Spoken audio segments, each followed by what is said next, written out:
জুবিনৰ এটা মেছেজ এটা লৈ আনিছোঁ, ভিডিঅ' লাষ্টলৈকে চাব।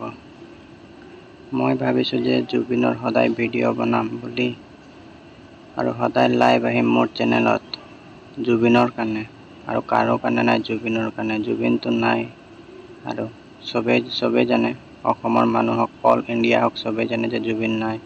আৰু জুবিন এনেকুৱা এটা মানুহ আছিলে যে সি যি গান হওক, অসমীয়া হওক, বেংগলী হওক, যিকোনো গান হওক সি গাই আছিলে।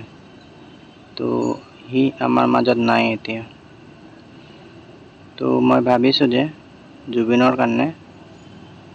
জুবিনৰ কাৰণে মই চেনেল খুলিছোঁ, ইউটিউব চেনেল, যে মই ভাবিছোঁ যে সদায় লাইভ আহিম আৰু লাইভত আহি পেলাই যিকোনো বস্তু হওক জুবিনৰ, যি হওক, গানেই হওক, কিবাই হওক, লাইভত আহিম চবে আৰু জুৰিব চবে জুবিনৰ কাৰণে।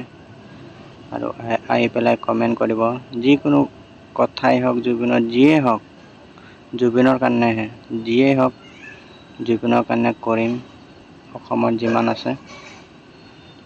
আৰু চেনেলটো ছাবস্ক্ৰাইব কৰি থ'ব,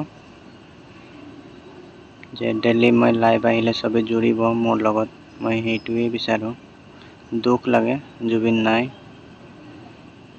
জুবিনক এতিয়া চাবলৈও নাপায় কোনো।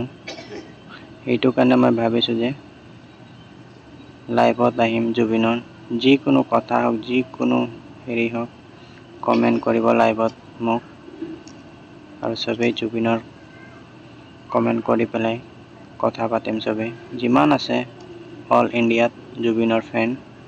তো ভাবিছোঁ যে চবে আহি পেলাই জুবিনৰ কি ক'ম আৰু এতিয়া, জুবিনৰ কথা ক'লে কান্দিবলৈ মন যায়। তো চেনেলটো ছাবস্ক্ৰাইব কৰি থ'ব।